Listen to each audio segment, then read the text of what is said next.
আমাদের জীবনে এমন অনেক সময় আসে যখন আমরা বুঝতেই পারি না কোন পাপ আমরা ইচ্ছেই করছি আর কোন পাপ অজান্তেই আমাদের জীবনের ভার হয়ে উঠেছে। কখনো অহংকারে, কখনো ক্রোধে, কখনো লোভে, আবার কখনো অবহেলায় আমরা এমন কিছু কর্ম করে ফেলি যার ফল আমাদের জীবনের শান্তি কেড়ে নেয়।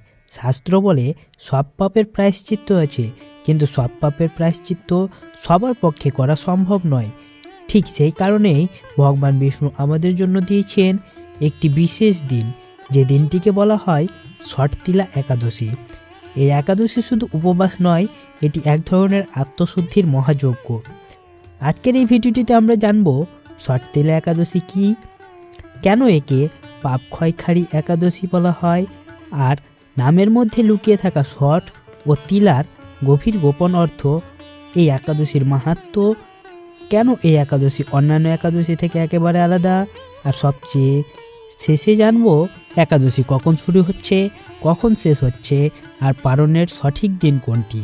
তাই ভিডিওটি শেষ পর্যন্ত দেখলে আপনি এই একাদশীর আর কখনো সাধারণ একাদশী ভাববেন না। চলুন তাড়াতাড়ি ভিডিওটি শুরু করি, কিন্তু ভিডিওটি শুরু করার আগে আমাদের চ্যানেলে যদি আপনারা নতুন হয়ে থাকেন অবশ্যই চ্যানেলটিকে সাবস্ক্রাইব করবেন, ভিডিওটিতে একটি লাইক দেবেন, আর পরিচিত সবার সাথে ভিডিওটিকে শেয়ার করে দেবেন, আর কমেন্টে লিখে যাবেন জয় শ্রীকৃষ্ণের জয়। হিন্দু শাস্ত্র অনুযায়ী প্রতি মাসে শুক্ল ও কৃষ্ণ এই দুই পক্ষে একাদশী তিথি আসে।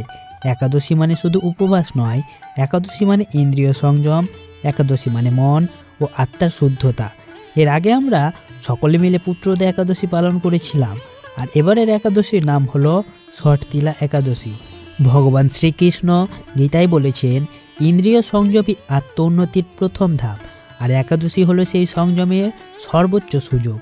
চলুন এবার জেনে নেব ষটতিলা একাদশী কী। ষটতিলা একাদশী সাধারণত মাঘ মাসের কৃষ্ণপক্ষের একাদশী তিথিতে পালিত হয়। এই একাদশী মূলত পাপ ক্ষয়, দারিদ্র্য নাশ, পূর্বজন্মের দোষমোচন ও আত্মার শুদ্ধির জন্য পালন করা হয়। পদ্মপুরাণ, ভবিষ্য পুরাণ ও বিষ্ণু পুরাণে এই একাদশীর বিশেষ মাহাত্ম্য বর্ণিত আছে। শাস্ত্র বলে যে ব্যক্তি নিষ্ঠার সঙ্গে ষটতিলা একাদশী পালন করেন তার জীবনের দৃশ্য ও অদৃশ্য পাপ ক্ষয় হয়। এবার চলুন আমরা জানব কেন একে পাপ ক্ষয়কারী একাদশী বলা হয়। এই একাদশীর প্রধান উদ্দেশ্যই হলো পাপের ক্ষয়, কিন্তু প্রশ্ন আসে সব একাদশী তো পাপ নাশ করে, তাহলে ষটতিলা একাদশী আলাদা কেন? কারণ এই একাদশীতে তিলের মাধ্যমে পাপ দহন হয়। শাস্ত্র অনুযায়ী তিল হলো অগ্নির প্রতীক, যেখানে তিল থাকে সেখানে অশুভ শক্তি স্থায়ী হয় না। দান ও উপবাস একসঙ্গে হয়। এই একাদশীতে শুধু উপবাস নয়, বরং তিল দান, তিল স্নান, তিল ভোজন সব কিছু একসঙ্গে করা হয়। পূর্বজন্মের পাপও ক্ষয় হয়। পদ্মপুরাণে বলা হয়েছে ষটতিলা একাদশীর ব্রত শুধু বর্তমান জন্মের নয়, অজানা বহু জন্মের পাপকেও দগ্ধ করে। এই কারণেই একে বলা হয় পাপ ক্ষয়কারী একাদশী। এবার আসি নামের প্রথম অংশে ষট। সংস্কৃত ভাষায় ষট শব্দের অর্থ হলো ছয়, কিন্তু প্রশ্ন হলো এই ছয় কিসের প্রতীক? শাস্ত্র বলেছে এই একাদশীতে তিলকে কেন্দ্র করে 6টি বিশেষ কর্ম করা হয়।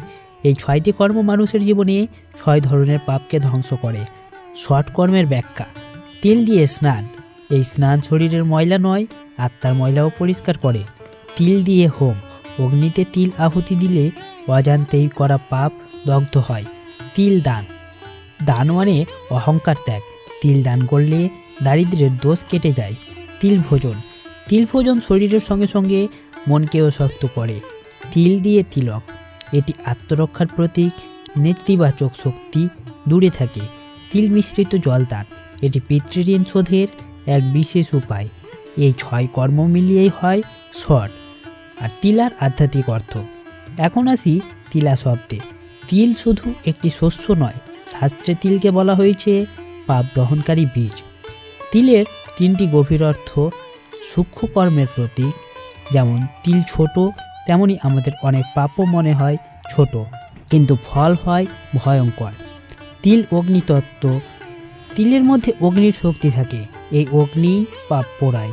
তিল ভগবান বিষ্ণুর শরীর, শাস্ত্রে বলা হয়েছে তিল ভগবান বিষ্ণুর শরীর থেকে উৎপন্ন, তাই তিলের সঙ্গে বিষ্ণুর সরাসরি যোগ।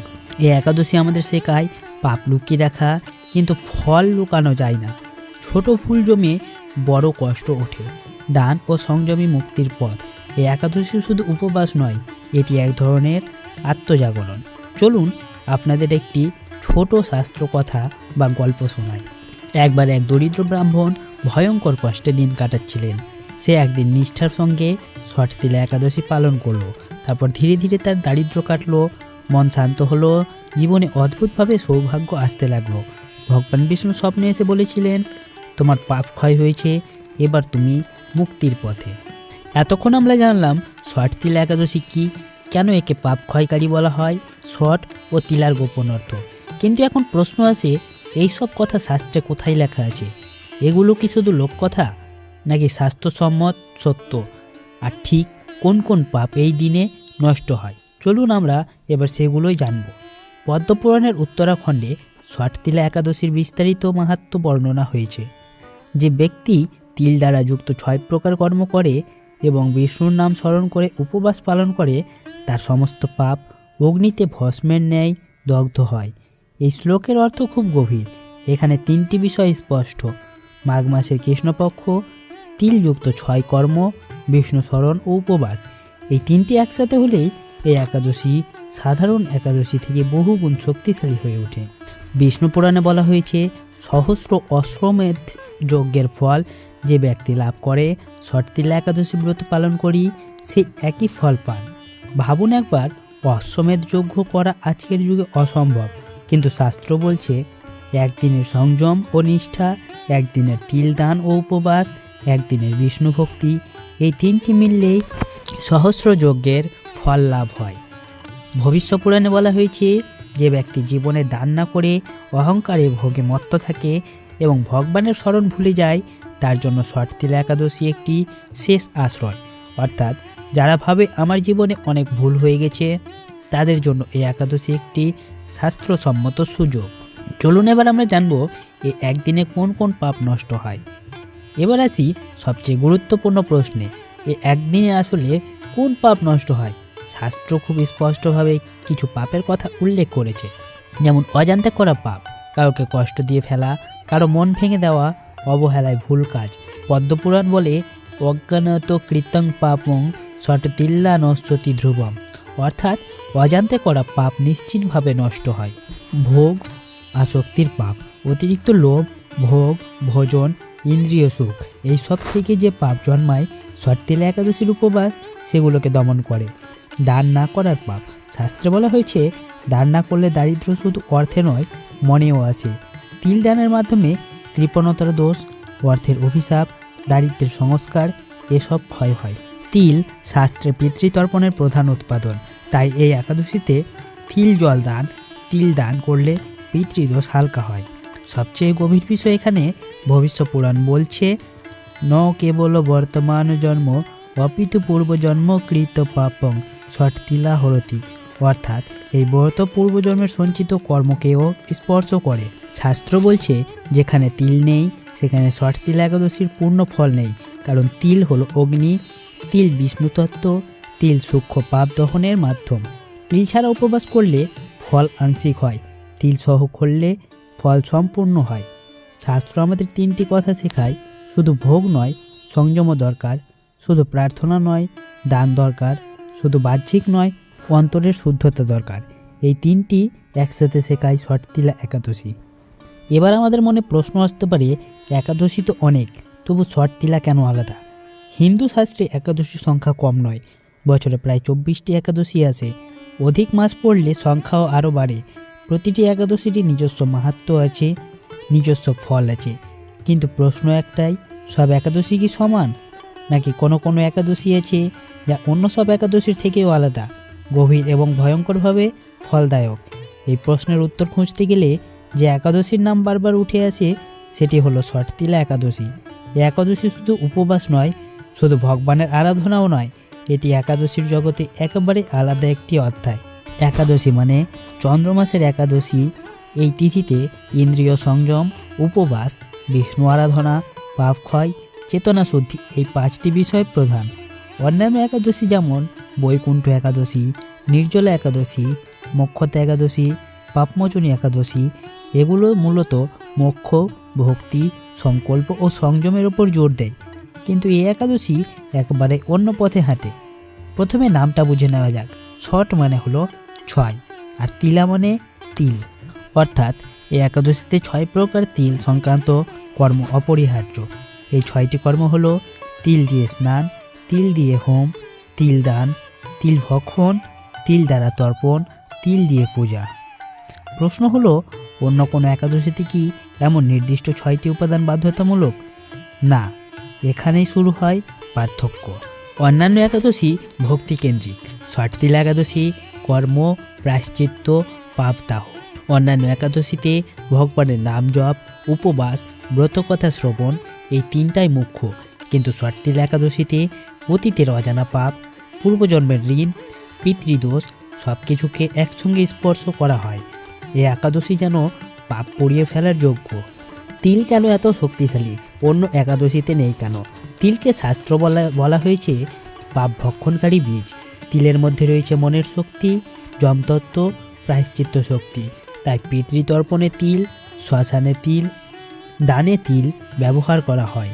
অন্য একাদশীতে যেখানে ভক্তি মুখ্য, সেখানে ছট তিল একাদশীতে কর্মফল শুদ্ধি মুখ্য। অন্যান্য একাদশী যেখানে থামে, ছট তিল একাদশী সেখান থেকে শুরু হয়।